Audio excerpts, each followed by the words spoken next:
नमस्कार दोस्तों, आपका स्वागत है इस चैनल में। मैं डॉक्टर कल्पना चौधरी, मैं एक बीएचएमएस डॉक्टर हूँ और मैं आज आपको कोरोना बीमारी के बारे में और उसकी वैक्सीन्स के बारे में बताना चाहती हूँ। कई लोगों को पता ही नहीं है किन लोगों को वैक्सीन्स लगानी है और किन लोगों को नहीं लगानी है, जिससे लोग बहुत डर रहे हैं कि हमें वैक्सीन नहीं लगानी है। तो आज मैं आपको बताऊँगी कि किन किन बीमारियों में वैक्सीन्स को नहीं लगाना है और कितने इंटरवल के बाद लगाना है। तो वैक्सीन लगवाने से पहले हमें यही करना है, सबसे पहला हमें अपने वाइटल्स चेक कराने हैं, वो एक्यूरेट होने चाहिए। उससे पहले हमें कोई फीवर ना आया हो, उससे पहले हमें कोल्ड ना हुआ हो या कोई भी एंजाइटी अटैक ना हुआ। जब वो सारी चीज़ें नॉर्मल हैं तो हम वैक्सीन के लिए जा सकते हैं। और वैक्सीन लगाने के बाद ये बिल्कुल भी ना डरें कि उससे हमें कोरोना होगा, उसके सिम्टम्स, ऐसा कुछ नहीं होगा। बस आपको एंशियस नहीं होना है। अगर फीवर आए तो पैरासीटामोल लेना है, वो एक नॉर्मल है। जब भी कोई वैक्सीन लगती है तो हमें फ़ीवर आता ही आता है। आपने पहले भी कोई वैक्सीन्स लगवाई होंगी तो उसके बाद फ़ीवर आया ही होगा, आपको पैरासीटामोल ही लेना है, क्योंकि एंटीबॉडी डेवलप होती हैं तो उससे हमारा टेम्परेचर बढ़ता है। तो बस हमें यही करना है। और अगर आपका 7 दिन तक फ़ीवर नहीं उतर रहा है तो आप कंसल्ट कर सकते हैं अपने डॉक्टर को। पर अगर 3 दिन में फ़ीवर उतर रहा है तो आप नॉर्मल हो जाएं, उसमें कोई दिक्कत नहीं है।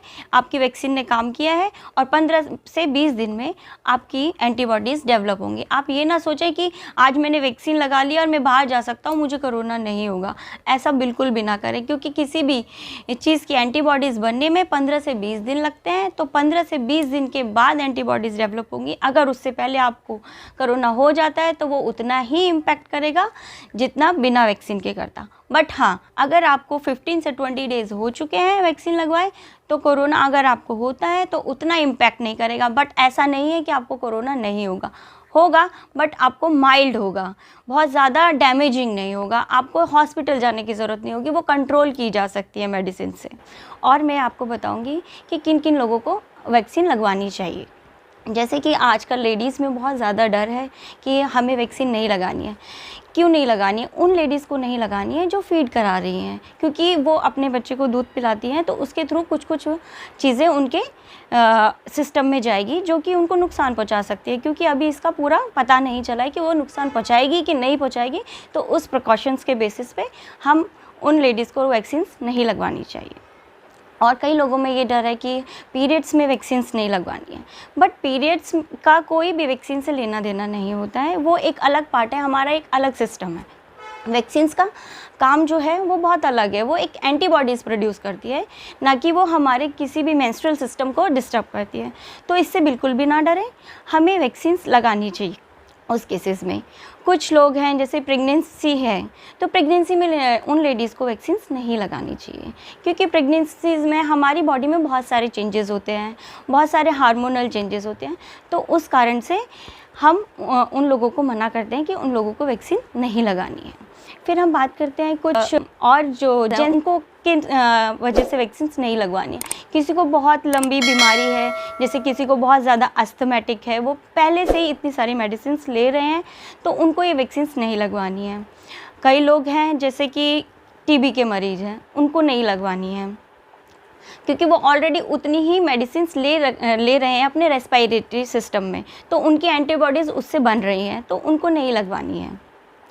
और हम बात कर सकते हैं जैसे कि किसी को कैंसर हुआ हो पहले और उसने कीमोथेरेपी ली हो, तो उसको भी नहीं लगवानी है। किसी को जैसे कोल्ड हुआ हो, रिसेंटली कोल्ड हुआ है, तो उसको भी नहीं लगवानी है। पर हाँ, वो लगवा सकते हैं, बट 25 डेज़ के बाद।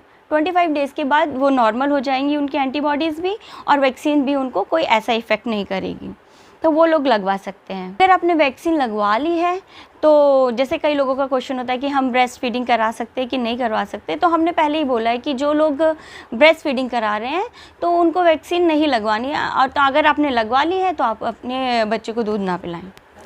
उनको कम से कम 20 दिन तक दूध नहीं पिलाना, उसके बाद पिला सकते हैं, क्योंकि उसके बाद एंटीबॉडीज़ डेवलप हो जाएंगी 15 से 20 दिन में, उसके बाद आप आराम से दूध पिला सकते हैं। और हम बात करेंगे जैसे कि कई लोग बीपी के पेशेंट्स हैं, शुगर के पेशेंट्स हैं, एंजाइटी के पेशेंट्स हैं, डिप्रेशंस के पेशेंट्स हैं। तो उस केस में क्या करना है, हमें अपने वाइटल्स को पहले मेज़र करना है कि आप आपका बीपी ज़्यादा तो नहीं है, आपका शुगर लेवल ज़्यादा तो नहीं है, तो पहले हम उसको कंट्रोल करेंगे। पहले हम उसका मेडिकेशन जो भी आप ले रहे हो उसको लोगे और 2 से 3 दिन तक उसको चेक करोगे, मेज़र करोगे लेवल्स को, एक बीपी का भी और आप अपने शुगर लेवल्स का भी। और जो लोग एंजाइटी प्रोन्स होते हैं, जिनको एंजाइटी बहुत ज़्यादा होती है, डर बहुत ज़्यादा लगता है, उन लोगों को काउंसलिंग लेनी चाहिए। पहले अपने डर को कम करें, क्योंकि अगर हमारी बॉडी में कोई भी वैक्सीन लगती है तो बॉडी में चेंजेस होते हैं और हमें ज़्यादा डिप्रेशन और एंजाइटी बढ़ जाएगी, तो वो चीज़ें ज़्यादा डेवलप करने लगती हैं उस बॉडी में। तो इस केसेस में हमें पहले अपने आप को शांत करना है, पहले हमें उसकी काउंसलिंग करनी है और बीपी और शुगर के पेशेंट्स को अपना पहले लेवल्स को कंट्रोल करना है, फिर वो अपने वैक्सीन के लिए जा सकते हैं। तो बिल्कुल भी ना डरें और कोरोना से बचने के लिए वैक्सीन ही एक मात्र उपाय है और वैक्सीन ज़रूर लगवाएं। तो ये एक वीडियो थी, जो लोग बहुत ज़्यादा डरे हुए हैं वैक्सीन्स के लिए, जिनको लगवानी चाहिए, नहीं लगवानी चाहिए। अगर मैंने इतना कुछ बताया है, उसके बाद भी अगर आप लोगों का कोई भी क्वेश्चन है, कुछ भी आप इसकी जानकारी जानना चाहते हैं, तो फिर आप हमारे फेसबुक पेज पे जाएं और वहाँ पर आप अपने क्वेश्चंस पूछ सकते हैं, मैं उसके पूरे आंसर्स दूंगी। और जो हमारे फेसबुक लिंक है वो हमारे डिस्क्रिप्शन बॉक्स में नीचे दी हुई है, आप वहाँ से देख के पता कर सकते हैं। Thank you.